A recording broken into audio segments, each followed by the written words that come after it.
0, 1. Let's get started. And welcome to Beyond Top 10 Tennis. My name is Dr. Berge and I'm your host. If you're not familiar with my work, would like to learn more about it, head on over to AIMATE International, the first tennis lab of its kind worldwide that is centered on delivering top 10 tennis rankings and is 100% backed by science.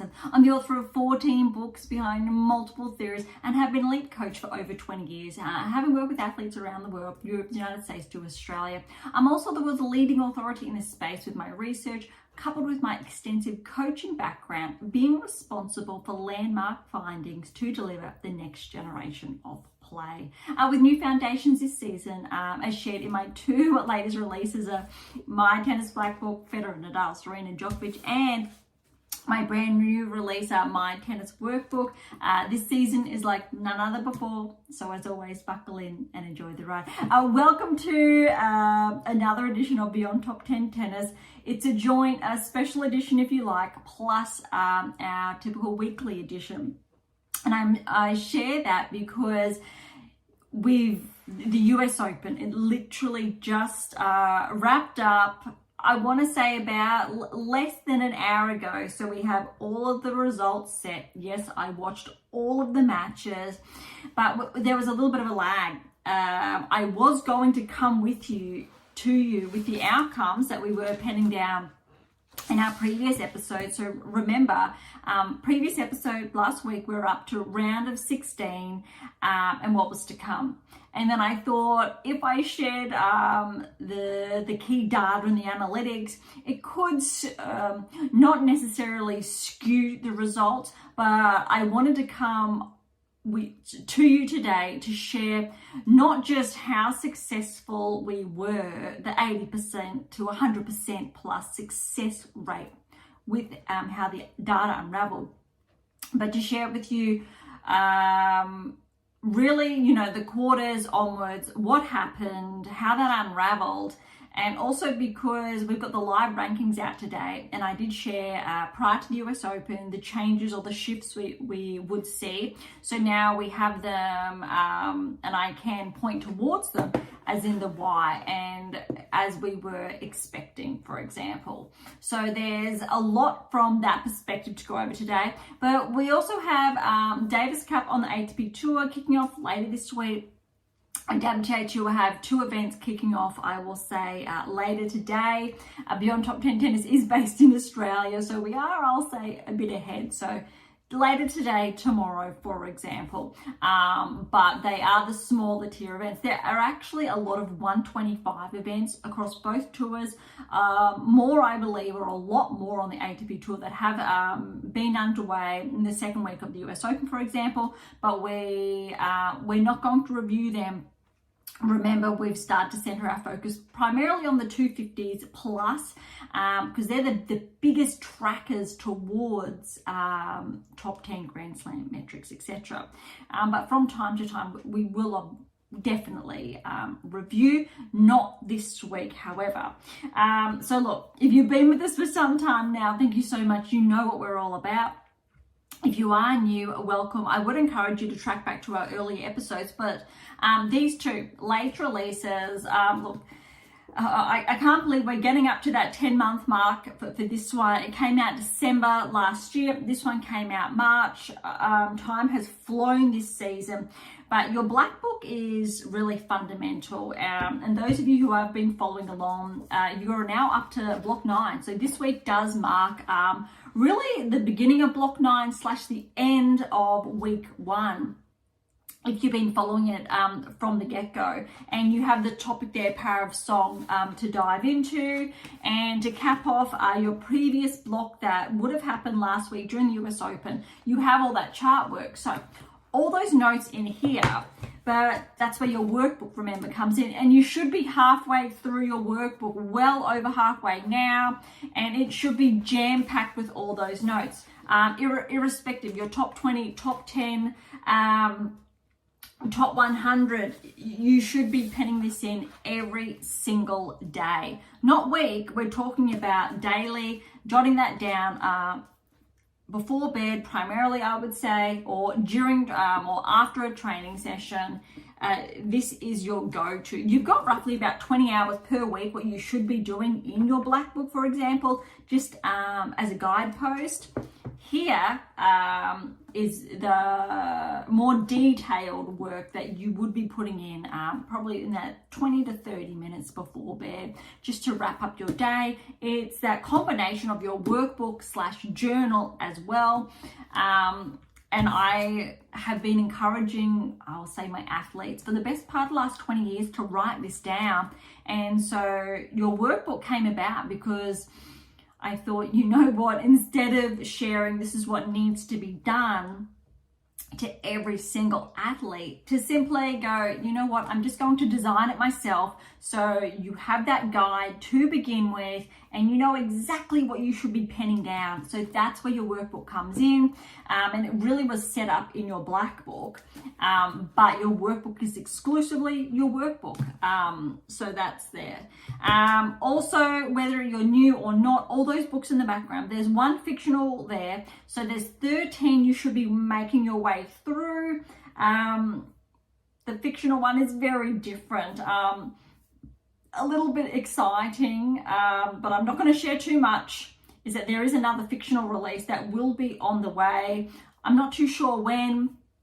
Initial drafts have actually wrapped up very recently.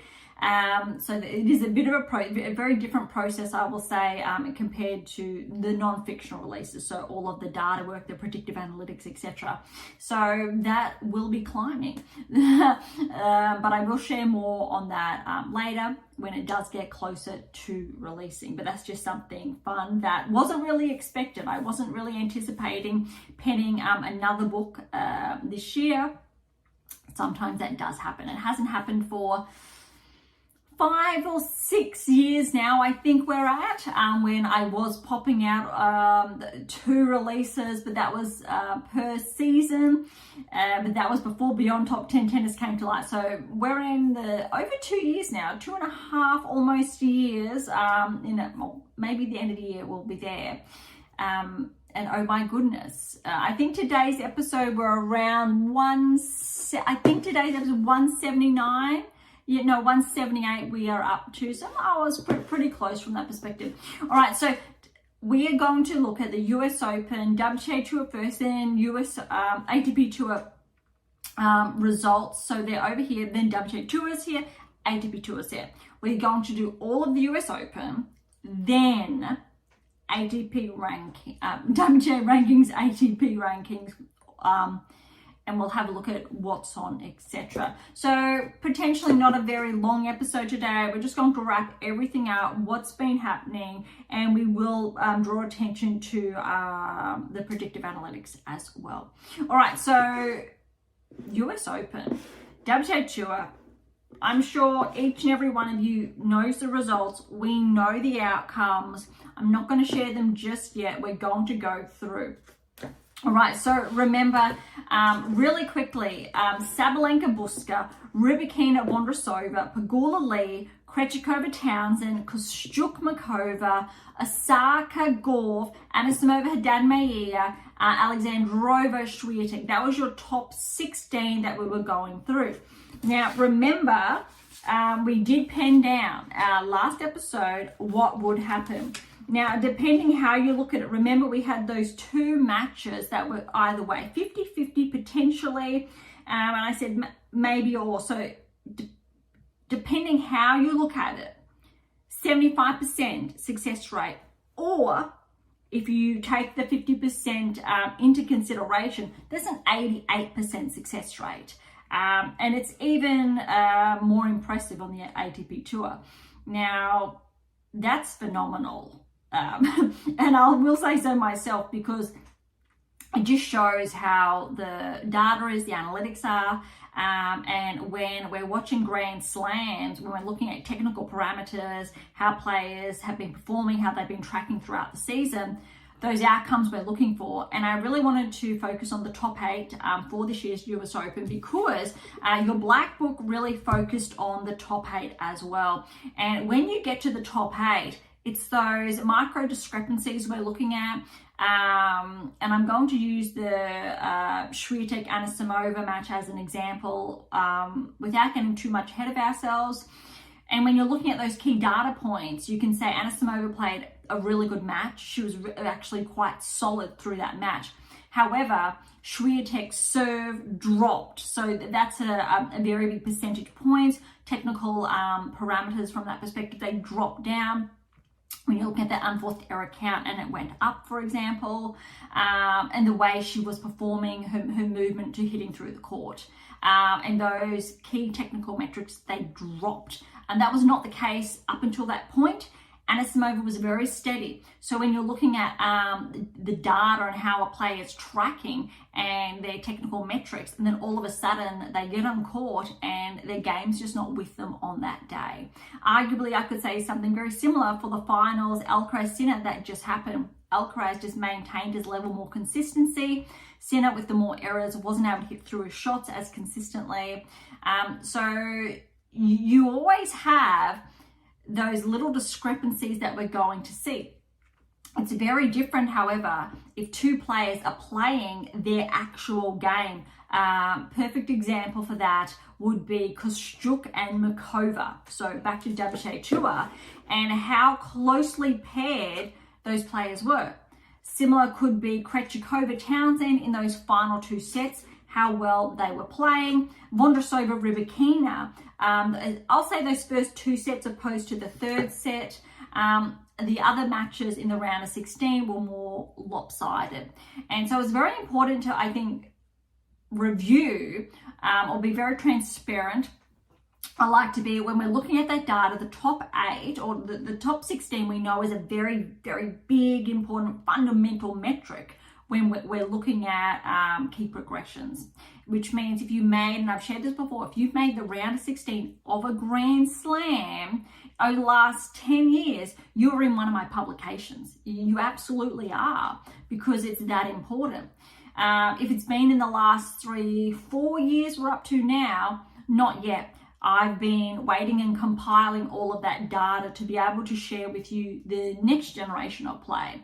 So when we had Alcaraz, Sinner, Swiatek started, they're all in those publications, but Sabalenka as well, Golf, they've each won more Grand Slams since then. We've got more players on tour, so we've got more data to track them. So what that means is that we have a trajectory we can then go off, similar to what was used 12, 13 years ago now for the likes of Serena, Federer, Nadal, and Djokovic, and Djokovic obviously, who's still around. A little bit in there, but most of that is back there. So in those earlier publications that teach you, coach you how to adopt those key metrics into your game and to begin to track towards the top 10. So that's, I guess, top 10 in a nutshell. Obviously, there's a lot of work involved, but how it helps you make those incremental adjustments in your game to progress towards a top 10 ranking. All right, so back to the results now. Sabalenka Buska, look, very solid first set. Second set, Buska did play, but look, 6-1, 6-4. Sabalenka was just clean, very solid this US Open. Vondrousova-Rybakina, this was the upset. So as far as the metrics were concerned, this is the one match that didn't go our way. Obviously, Rybakina was favoured, especially given how she had been performing up until the US Open. She was absolutely favoured in this half. I would almost argue that if she was playing the same level she was playing the last 3 to 4 weeks, and if she got through, I really thought that would have been a very big challenge in the quarters for Sabalenka, but Sabalenka did not have that until the semi-finals. And that was 6-4, 5-7, 6-2 to Vondrousova. Pegula Lee, as anticipated, Pegula's just playing very solid tennis, 6-1, 6-2. Absolutely deserves her place moving forward. Krejcikova-Townsend, I tell you what, Townsend played the best Grand Slam of her life, best singles match of her life. She actually also made the doubles finals of the US Open. Huge tournament for her. That said, we know she's a Grand Slam doubles champion. Krejcikova as well. but Townsend just blasted Krejcikova off the court. Now, if you watch this, I think it was 4, 5, maybe 6 match points. Krejcikova saved off Townsend, second set. That is brutal. But it goes to show Krejcikova, she's won 2 Grand Slams, singles, and obviously doubles are there as well. She is an incredible player, without a doubt. Former top 10 player, this time last year, top 10. So tiebreak in that second set, 15-13, and then she just stayed steady, 6-3 in that third. Kostyuk and Mikova, I'm going to say, look, there's about 10 minutes between the duration of this match and the Krejcikova-Townsend match. Look, 6-3, 6-7. 7 love that, or love 7 for that tiebreak, then 6-3. That was so close. Hopefully we will see a bump in the rankings for both players. Well, we will, but Kostyuk, she's definitely a top 15 player. That's not going to be it won't reflect in the rankings yet, but this level is, I'm really impressed. And we did share this, although it was either or, and that goes to show why it could have been either or as well, as far as the data is concerned, for that match. Osaka and Gauff, this one was actually quite surprising when you're looking at the perspective of how Gauff's been playing well, Osaka's been playing well.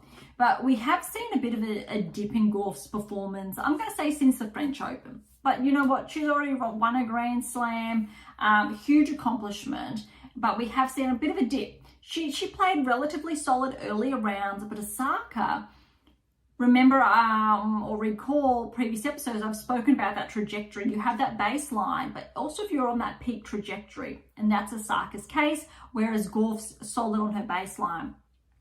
3-2 to Osaka, solid, just over an hour.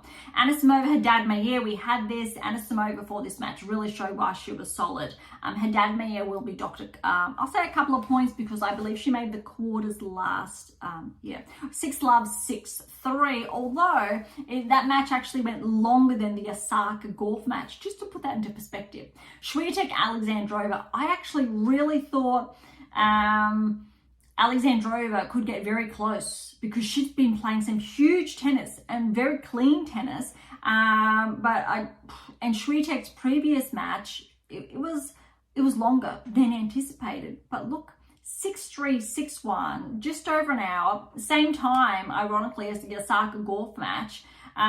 Really, Swiatek was in good form. All right, bringing it back now to the quarters. But before we get there, this is our success rate that I spoke about. The 75% if we're taking into consideration the either or 88% if we're okay with that.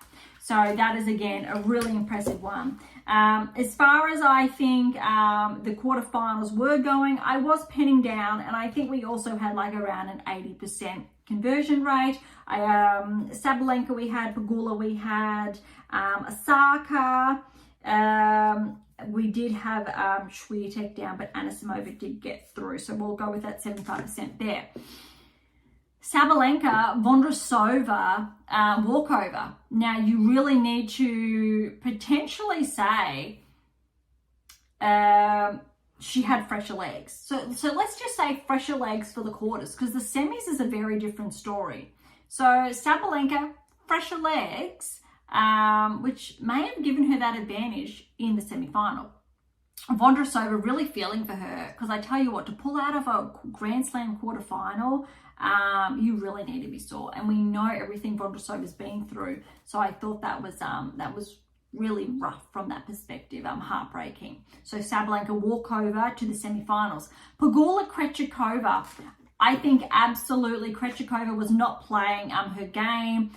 Definitely her round of 16 match took it out of her.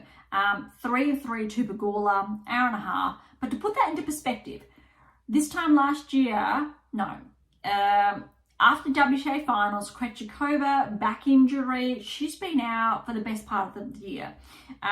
Played a couple of matches prior to Wimbledon, for example. So she's had less than, I believe, a dozen matches, say, prior, or up until this point, roughly, because she had some early losses, hadn't found that groove. This is the most back-to-back matches Krejcikova has had since coming back from injury. For any player, that's phenomenal. For a player, a former top 10 player, Grand Slam champion, to do that, to find that level, takes a lot of work. And so Krejcikova did not have, I will say, the same movement. Obviously, understandably, a little bit stiff, not as agile. And Pegula took advantage of that. All right, Makova Osaka. Second set, very close. But it was a very close match either way. But Osaka, she's just playing how we know she can play or used to play, winning those 4 Grand Slams. 6-4, 7-6, 7-3 in that tiebreak, hour and 50 almost. I want to give it to Makova, pushing through to the quarters. We're really on the verge of joining the top 10 again, which is really exciting. Osaka, though, getting through to the semi-finals is huge. First time in 4 years, I think it was. And since she's been back, obviously, from being a mom, fighting, clawing her way back. And what I love about this, and it reflects in the ranking, you would have heard me at the beginning of the season say that if Osaka maintains her current trajectory, top 20, here we come. Probably not top 10, but she's going to get inside the top 20. And with this result, she's now inside the top 20. That's what I love so much about sharing with you the data, the predictive analytics, because watching the players and their technical applications, watching them track, and I can share with you who's on track and how you can apply that into your own game, and also how it works to who's going to be that next Grand Slam champion, or is that player going to win another Grand Slam, and more. Very exciting. Okay, Anisimova Swiatek, hour and a half as well, just to put that into context. It was a long match. Also, to put into context, Anisimova Swiatek 4-3 to Anisimova. Was I surprised? A little bit.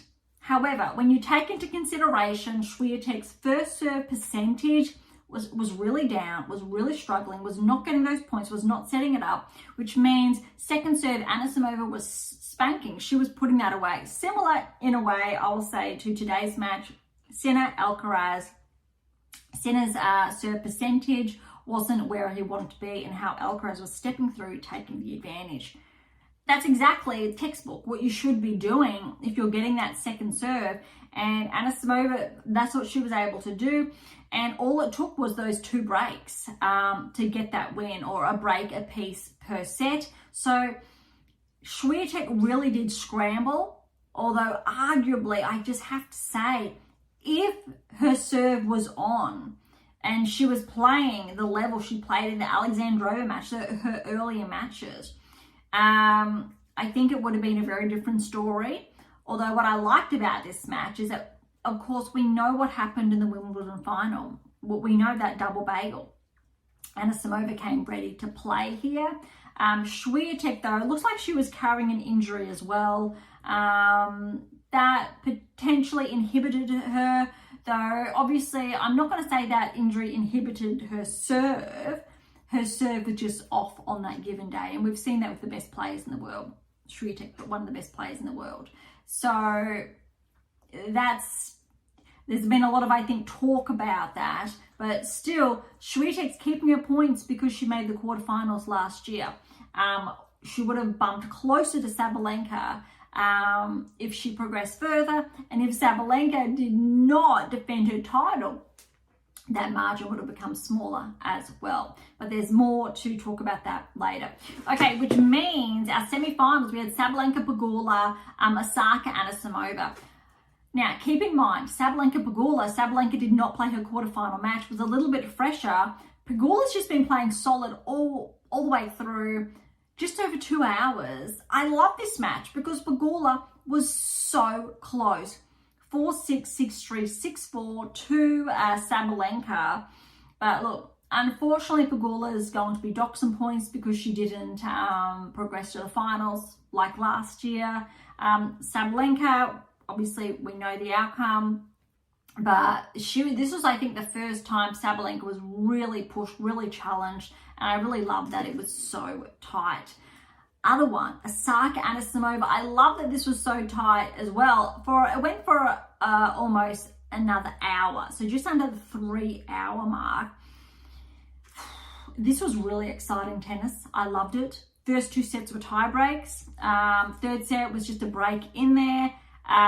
It was neck and neck. You probably have to say Anisimova had the advantage first set. Osaka just snatched that second, and then Anisimova had a little bit more of the momentum in the third. 6-7, 4-7, 7-6, 7-3, 6-3. This was exciting.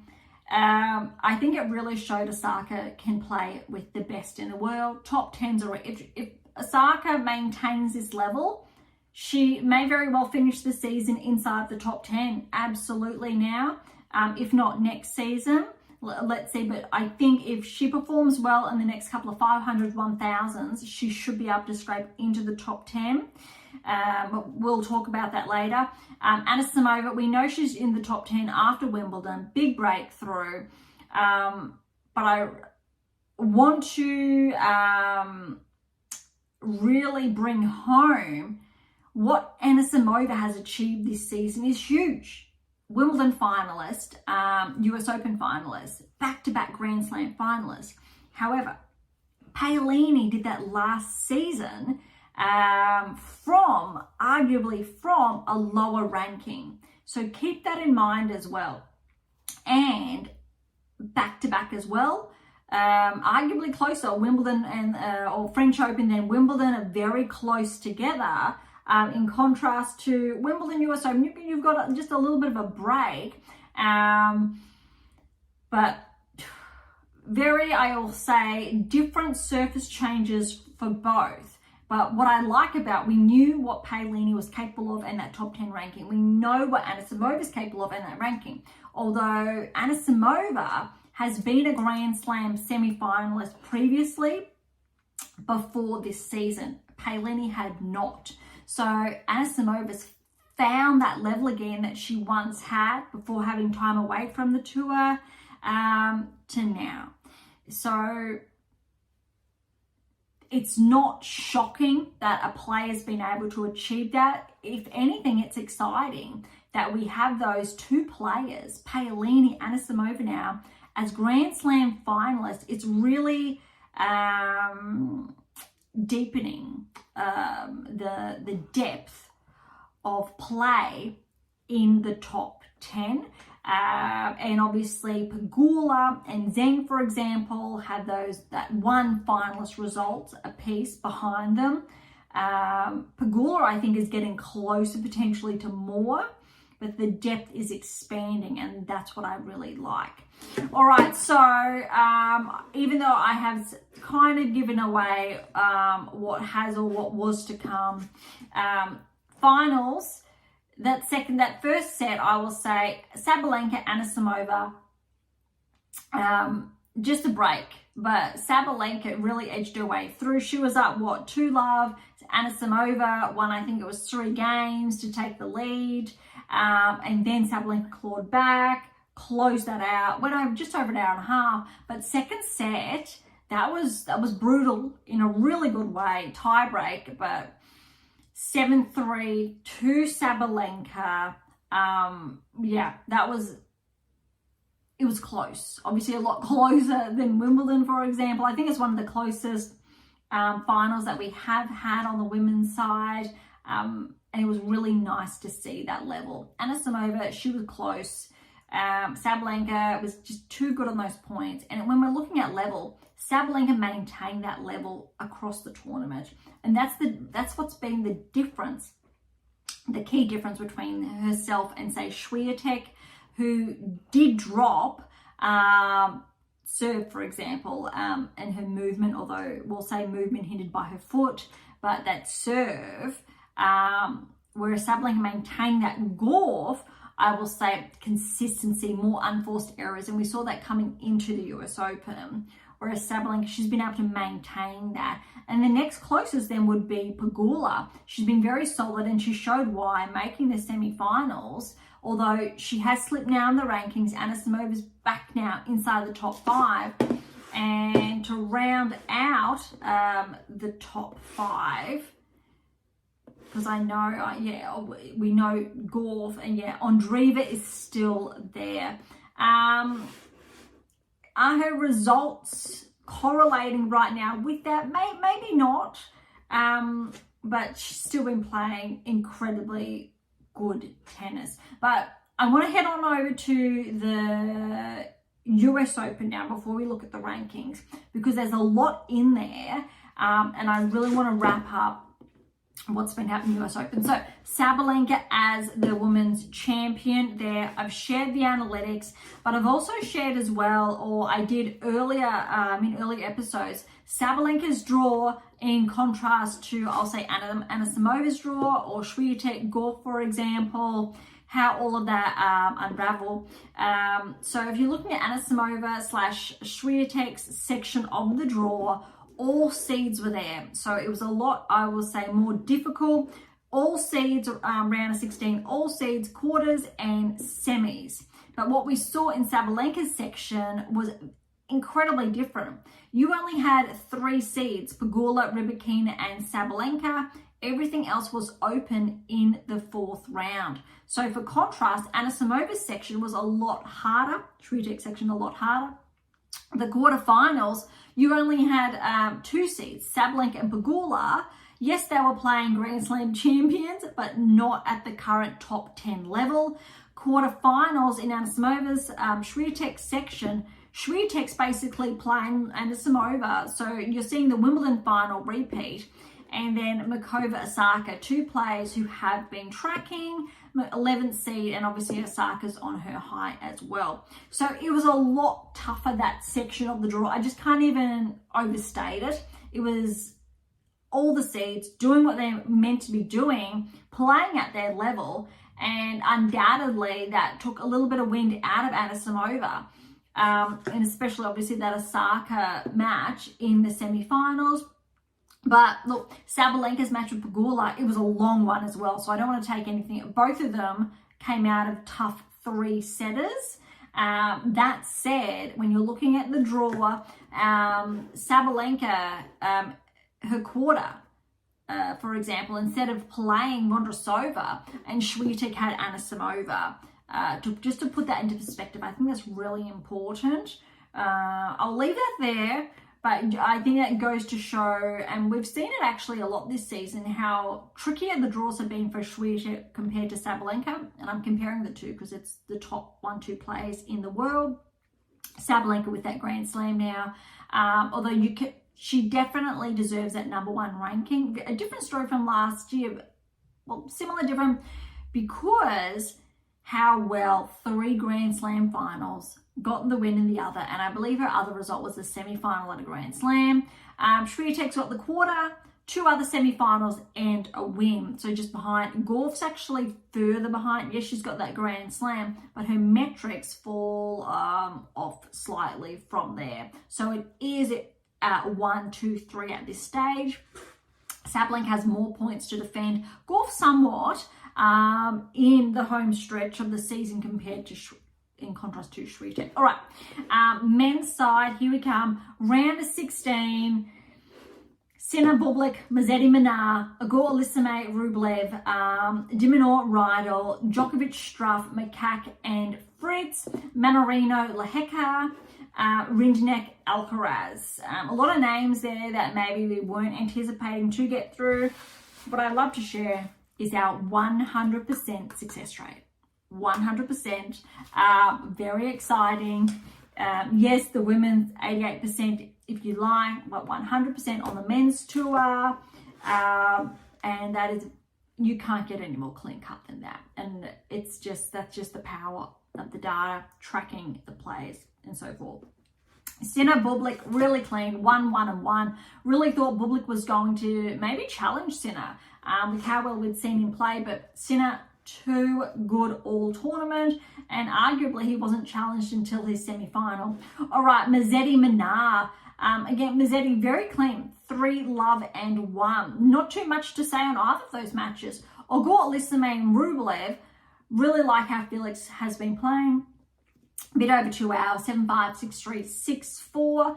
Look, really thought maybe Rublev had a chance with how he's been playing recently. But look, we had Felix down, and exactly for this reason.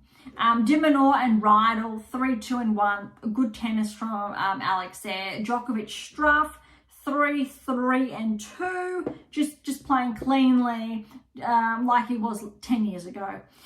Fritz and Makak. Potentially thought Makak was going to push Fritz a little more, but Fritz really clean, 4-3-3. Lehecka Mannarino. I think Mannarino pushed Lehecka more than anticipated. Longest of the round of 16s, a bit over 3 hours. 7-6, 7-4, 6-4, then 2-6, 6-2. Alcaraz over Rinderknech. A lot tougher, I'll say, in contrast to Sinner's round of 16. 7-6, 7-3, 3, then and 4. And 100% success rate there. So as self-explanatory, really. Quarters, a lot trickier, we'll say, and we did have upsets. Just the one. So I will say from as far as the metrics are concerned, similar to the women's side, 75% there. Because we've got Sinner, Mazzetti, Felix, De Minaur, Djokovic, Fritz, Lehecka, and Alcaraz. We'll start with the Sinner Mazzetti. Definitely thought Mazzetti could have pushed Sinner further, but just goes to show how clean Sinner was playing. 1, 4, and 2 at the 2-hour mark, but that was just absolutely clean cut tennis when you're playing another top 10 player in Mazzetti. Felix, Auger Aliassime, and Alex de Minaur. Definitely thought De Minaur had his chances, absolutely, but Alex's level did drop. Felix just rose to the occasion. It went for just over 4 hours. Absolutely, one of the the longest match of the quarterfinals by far. That said, 4-6, 7-6, 9-7 in that tie break, 7-5. That was so close. It was such a late breaker serve and Felix closing it out. And the fourth set, another tie break and 7-4 there. So look, aside from Alex getting that first set with that break, the last three, that was so close. It was a lot of fun to watch as well. 4 hours and 10. But that's huge for Felix. He's going to bump himself back into the, well, it was already just inside the top 20, but really inside. Not quite top 15, I don't think, or maybe there, but he's been a former top 10 player, and I did share this early on in the season when Auger Aliassime was having so much success, how well he'd been tracking, that by the end of the season, top 15, here we come. And again, very similar to Osaka, that's where we're at. All right, the bottom half, Djokovic and Fritz. Again, this could have gone either way. It was very hard to call. If Fritz played some of his best tennis, potentially, but Djokovic, he just played so good. He was a brick wall, and that's, I think, what's made him so exceptional throughout his career. We've got 6-3, 7-5, 3-6, 6-4. I think I was disappointed. Look, 3.5 hours almost, but I was a bit disappointed in Fritz just really towing the line with Djokovic. There was a very big clear separation in their levels. Yes, it was very close, but you could see that as far as their movement's concerned. And it's not to take anything away from Fritz, because he deserves to be that top 5 player. But you can see that drop there. It was actually quite apparent, and that's, I think, what Djokovic does best. He'll expose his opponent's weakness and make him look like he's not playing that well, when realistically he is a top 10. But this match actually maybe Djokovic could give Alcaraz a bit of a push. So the bottom, we got Lehecka and Alcaraz, and look, just under 2 hours, 4-2 and 4. As anticipated. So the biggest upset, I will say, there would have been De Minaur ideally getting past Auger Aliassime, and it was tight. So that's why I'm giving it that 75%. Similar to the women's side, but that's what we would typically normally see. And again, data anomalies upsets, how that happens, and I would call that an upset, similar obviously with what happened on the women's side. All right, semi-finals, Sinner Anisimova, and I think this was a very big telltale. Over 3 hours, but this is how we saw Sinner play in the finals almost, where he maintained that level and he had a little bit of a drop, and Felix took advantage of that. In the final, it's very similar, except when Sinner had a bit of a drop, Alcaraz really pounced because of the different levels. 6-1, 3-6, 6-3, 6-4, very close. Not to take anything away from Felix, it's showing what Felix was able to expose when that little opening did come. So to put it to context then, when that little opening came, Alcaraz really stepped up, because obviously it's essentially as if Sinner was playing someone at his identical level, which just happens when Alcaraz and Sinner essentially play from their recent track record. Djokovic and Alcaraz, look, those first 2 sets were really, really close. Put it in perspective, Sinner's match was over 3 hours. This one was a little bit over that 2-hour mark, 6-4, 7-6, so 7-4, 6-2. And I think Djokovic said it really nicely, honestly, in his press conference, that he really was able to hold it, those first 2 sets with Alcaraz, and the scoreline shows. Third set, though, Alcaraz just amped it up a little bit, and it was a bit trickier for Djokovic to follow. And that's really what the scoreline does show. That's fair. But all credit to Djokovic. He's made all the semi-finals of all the Grand Slams this season. And, I mean, if that's not impressive, I don't know what is. That's huge. That said, Alcaraz and Sinner's track record, especially Sinner making the finals, is it, of 3 or 2 so far this season. Obviously, Wimbledon, Australia, one in Australia, Wimbledon, and now the finals here. So yeah, the US, but we know Alcaraz fell early in Australia, for example, to put that into perspective. And obviously the finals are rest, so 2 finals rest of the way. But yeah, really impressive, I think, tennis from both players. So, all right, on to the finals. And I'm just checking myself that, yes, Australia, Sinner. And that was Sinner Zverev.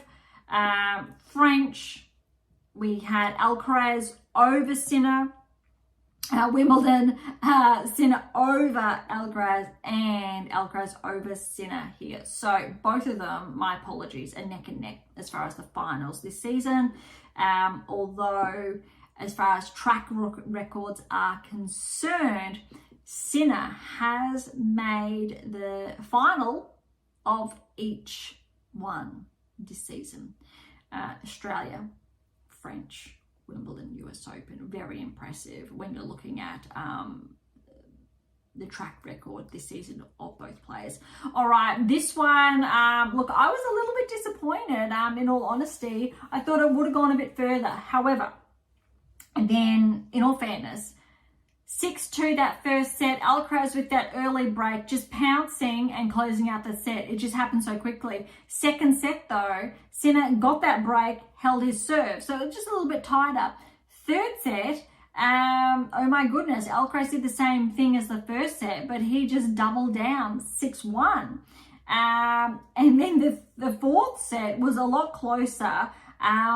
I was really hoping, I guess, Sinner would get that early break, but Alcaraz got that early break to switch up that pattern, and Sinner, he struggled. He wasn't able to break back. That's really what it was about. It was they were exchanging blows per set. Alcaraz would break the first, Sinner breaks the second, third for Alcaraz, and I really thought Sinner was going to.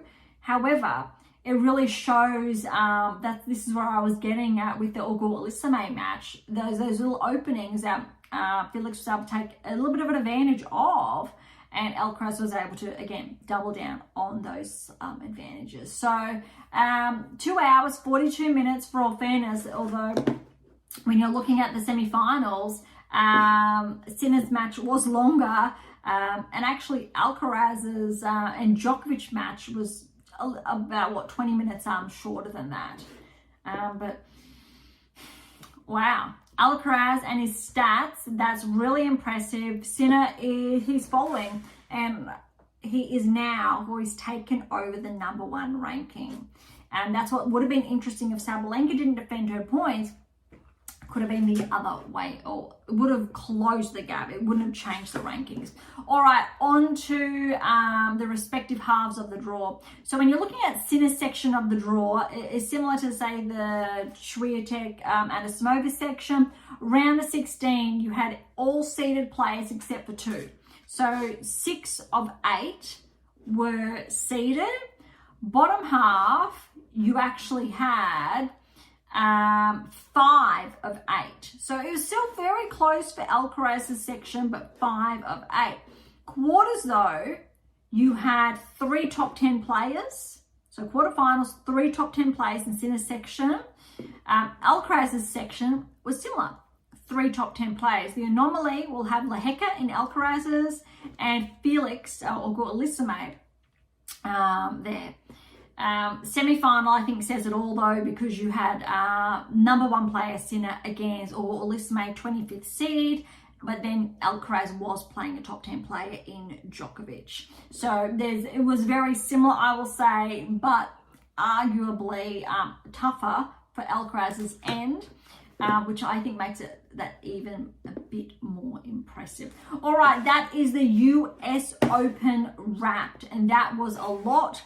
WTA rankings, ATP Tour rankings, but really quickly before we get there, the events on the WTA Tour this week, we've got an event in Sao Paulo, and it is a 250. Number 1 seed is Haddad Maia. Just to put that into perspective, Sierra is the 2nd seed as well, so I think that helps perspectives. Ayala's the 3rd seed. It is a 250 though. No other big names that we may anticipate as far as, top 20 players. It really is Haddad Maia and playing, I will say, a home country event. And then the other 250 underway is in Guadalajara. Hopefully I pronounced that correctly, in Mexico. And again, a 250, Mertens is the number 1 seed. Sakari's in action. Marino's in action. Maria is the 6th seed. Ostapenko, 3rd seed. So a couple of bigger name players here. Lynette, I believe, is the defending champion, 5th seed. Sloane Stephens is back. It'll be interesting to see how she plays with that foot injury being off. She's had a bit of bad luck. And Veronika Kudermetova is the 2nd seed. So it is, by all accounts, I will say the bigger, and my apologies, it's a 500, not a 250. So the Brazil event, Sao Paulo, is a 250. Guadalajara is the 500 event that's underway. And yeah, Fretch, my apologies, is the defending champion, not Lynette. So potentially Fretch may drop points. I'm just checking if no. Yeah, she is playing. She's got a bye first round, so that'll actually be interesting to see how well or how that does unravel, and we will get to that next week. So it's these events on the WTA Tour, but Davis Cup is ATP Tour this week, but that's all before other events will kick off, all the bigger ones the following week. All right, rankings, here we go. Parry is into the top 100, up 7 places to 100 now in the world. Looking at the bigger ones, all right, Roos has taken a bit of a hit, back 26 places to 96 in the world, and yes, these are fresh from the US Open results. McNally's up 7 to 94 in the world, so back inside the top 100. Kokiureto's back 7 to 92. Tom Lanovich is back 12 to 91. Dolhide's back 12 to 90. Birrell's back 5 to 88. Focusing on the bigger ones now, Jones is up 4 to 85. Jackie Moe, she's up 8 to 83. Sierra's back 8 to 82. Zakharova's up 10 to 80. Jaber's just back 2 to 79, even though she hasn't been playing. Valentova, we did speak about her 18-year-old on the move from Czechia, is up 19 places to 77 in the world. Rakimov's back 11 to 76. Solmez is up 7 to 74. We've got Blinkova's up 9 to 71. Vekic has taken a bit of a hit, 19-point regression to 68 in the world. Ever since Wimbledon, she's taken a really big hit. So that's another player that was inside or almost inside the top 15, top 20. Big regressions that we're seeing. But we're seeing that also this season on the ATP Tour, but still happening on the WTA Tour. Collins is back 6 to 67 in the world. This time last year was still around top 10. All right, here are the big ones. We've got Buska, courtesy of her healthy performance at the US Open, 33-point progression to 62 in the world. That's huge. Iala, she did actually win the 125 this week, or just gone. She's up 14 places to 61 in the world. And we know she has been tracking so far this season. And some of her results did show that for 3-setter that she did have first round US Open. Remember. All right, Liza's up just 356, but she's also a player that has been tracking. Sakari's up 9 to 55. Bulta back 6 to 54. Pavlyuchenkova's back 7 to 52. Maria's back 9 to 51. Bezzemaniera's back 10 to 50. So a lot of drops there, but look, we're evening out Lee, how well she played. Look, round of 16, she's gotten up to 12 places to 46 in the world. Seidman's up 8 to 44, getting near her career high, surely. Christian's up 7 to 43. Krejcikova, this is awesome. I was hoping for a little more, but she's up 22 places to 40 in the world. I'd really love her to finish the season inside the top 30, to start next season strong. Keeping in mind, similar to Vondrousova, for example, everything they've gone through with their injuries, both of them the past probably 18 months in all fairness, clawing their way back. With other players, it has been performance predominantly related, but with both Krejcikova and Vondrousova, it's really coming back from a serious injury. All right, we've got Vondrousova, speaking of her, 24 places up to 36 in the world. That fits. I love that. Very similar range, how they've both been playing. That's great. All right, just small movements now, but we are finally inside the top 30. Fred, she's up 3, so back to the top 30 to 30. Noskova's back up 3 to 29, has been ranked higher. Fernandez is back inside, up 2 to 28. Haddad made a big hit, well, only back 5, but she was top 10 December last year, so 27 now. Kostyuk's up 3. Was hoping for a bit more for her, but she's now at 25. Let's see how far she can go towards the end of the season. Ostapenko's up 2 to 24. Mboko steady at 23. Even though we did share that she would fall first round US Open, but she does not have those points to defend since those 1,000 points winning in Montreal. She's pretty safe. All right, a couple of just regressions by one, but look, Badosa, bit of a slide there, back 4 to 20 in the world. Obviously, I think it was like 2 weeks ago she was top 10, or 3 weeks ago, but we knew this was going to happen. Schneider's back 2 to 19. Navarra's taken the biggest hit. She was top 10 around 4 weeks ago. There was 11 prior to the US Open, but it's taken a bit of a hit because she wasn't able to defend. I think she made quarters last season at the US, quarters or semis, but wasn't able to get that far. So back 7 to 18 in the world. Benchik's up 2 to 17.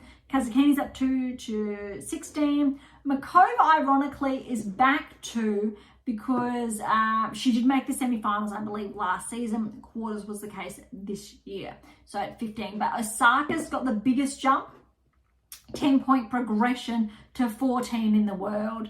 Look, she is roughly, there's about a 1,500 point difference she's going to need. 1,400 maybe to get inside the top 10. So there is still a very big gap. Also, there's a good 500 between herself and Alexandrova, who is at 11, but there's an 800-point gap between Alexandrova and Rybakina. So still very big gaps there. That's why Osaka, maybe not this year, next season, top 10. But hold on, because some players, if they don't defend their points, they will drop. So bear with me. Svitolina's up 2-13. Great to see. I'd love to see Osaka and Svitolina both back inside the top 10. Tausson's up 2-12 in the world. That's her career high. Alexandrova's at a career high at 1-11 in the world. Both, I will say, arguably, Makova, even Kasatkina, but just for perspective, top, I will say, almost top 20. Badosa's been top 10, Navarro's been top 10, Bejic's been top 10, Kasatkina's been top 10, Makova's been top 10, Osaka and Svitolina both been top 10. Just to show the depth there. But look, Rybakina's steady still at 10, and we did say that. But look, Zheng is at 9, so she's back 2. She has more points to lose in the tail end of the season. So if she does drop, that's going to open up the gateway, really, potentially for Alexandrova then to join the top 10. And then if Svitolina or Osaka really finish the season strong, there is that possibility. Keep in mind that Paolini, I don't think, has that many points to defend. She's steady at 8. So hopefully she may gain some points. Only 300 between, say, herself and Bagoulis, who she's back 3 now to 7. Keys is steady at 6. Then you've got Andreeva, but the big change is Anisimova up 5 places to 4 in the world. And then our top 3 is the same, Sabalenka, Swiatek, Gauff. However, Gauff and Swiatek are very, very close. There's actually less than 100 points separating the two. I think it's more about 60 points. In all fairness, so that actually has closed somewhat. I think Gauff would have gained points at the US Open. Swiatek defending to make that margin very, very close. But it's going to be very interesting, I think, the next, I will say 6 to 8 weeks. That really could change. I'm going to say Anisimova is going to stay steady at 4, but we could see a little bit of a shuffle. Sabalenka's got points to defend. Gauff has points to defend. Swiatek basically has not that many points to defend. So if she does perform well, good things. Although still, if Gauff performs well, beyond, so if she claims a 1,000 or even a 500, that could switch as well. So it's a lot closer than it was this time last year between the top 3. But I think this range was very similar, where Swiatek was number 1 in the world this time last year. Sabalenka was 2. And then after she won some big events, she took that number 1 ranking. But it's actually still possible, I would say, though we really would rely on Sabalenka to take a dip. I'm not too sure if that's going to happen, but time will tell. All right, that's the rankings for the WTA Tour. Let's head on over to the ATP Tour. A little bit longer than anticipated, but that's what happens, I guess, when we get a little bit excited with all the results, or I dive a little bit deep with you. All right, Shavinka's back 3-100 in the world. 22-year-old from Czechia, so one to watch. Leonard Struff is back inside the top 100, a 46-point progression. Wow. All right, so we know that round of 16 metric, 298 in the world. That's big. All right, Shavenko's back 6-97. Nishikori's back 3-93. Not too sure if he actually played the US Open. I didn't recall him in action. All right, Collignon's up 16-91 in the world. Royer's up 8-90 in the world. Good metrics. O'Connell's back 8-89. Goffin's back 7-87. Brooksby's up 7-85. Vanderzen Schulp's back 9-82 in the world. Thompson's taken a little bit of a hit, 19-point regression to 77 in the world. Thompson got as high as around 35 earlier this season, I believe. I think it was this season, last season, I'll say this season. So it has taken a bit of a hit. Similar to Korda, who was top 30 beginning of the season or last season, but he's back 3, so to 78 in the world. Walton's up 10-75 in the world. That's great. Anali's back 9-73. Look, Hercax, who was top 10 this time last year, he's back 4-72 in the world. And so that's a big hit. Similar. as we spoke about on the WTA Tour, how we're seeing that obviously on the ATP Tour this season. Echeverry's back 5 to 64. Opelka's up 4 to 63. Mazerak, a good run at the US Open as well, similar to Wimbledon. He is up 14 places to 62 in the world. Berrettini's back 6 to 58. Rindenek's up 25 places to 57 in the world. Really good metric there. Mannarino, because of his run into the round of 16, is up 22 places to 55 in the world. Borges back 11 to 52. Giron's back up 5 to 50 in the world. Altima's up 7 to 49 in the world. Kekmanovic is back 5 to 47. Bonzi's up 6 to 45. A lot of movement here. Look, Fonseca's up 3 to 42, even though it's just a small one. I know he's been making some waves, or we do know. Popyrin, who was inside the top round 25 a few months ago, he's back 4 to 40 in the world. So a little bit of a hit recently. Manar's up 7 to 37 in the world. Thought maybe a bit more, but round of 16 result. Small movements, but now we are inside the top 30. All right, TFO, big hit. So remember last season, semi-finals at the US Open. So he's back 12 places to 29 in the world. Dimitrov didn't play. Look, top 10 a few months ago, but we know he's out with injury, back 3 to 28. Tsitsipas, look, he's up 1. Interestingly, 27 though. Not sure if he'll get back inside the top 10 with his current level. More competition, more depth. Really need to see more from his game. Caboli's up 125. Just a couple of hits. So we've got Humbert's back 124. Fils is back 323. He did not play the US Open. Macaque steady at 22. Cerundolo's back 221.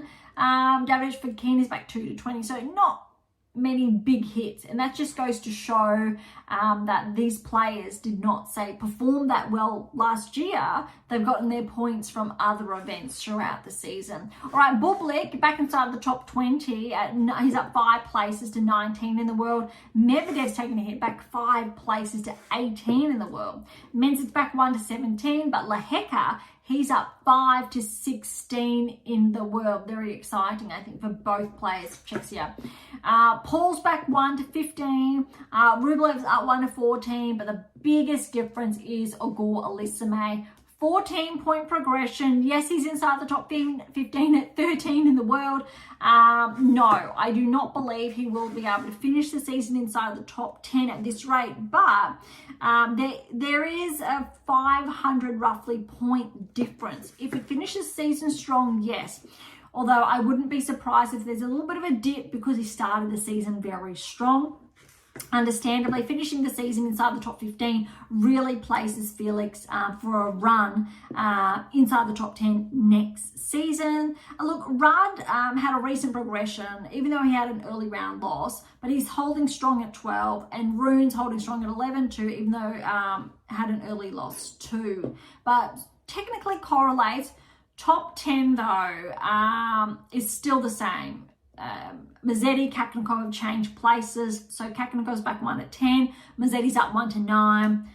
Felix is, Dimonor steady at 8. Draper's back 2 at 7. We know he made the quarters, semi-finals last season at the US Open. Obviously lost second round, so that was a big hit. Shelton, though, steady at 6. Fritz, since he wasn't able to defend his US Open finalist result, just back 1 to 5 because he had a lot of points to spare from that perspective.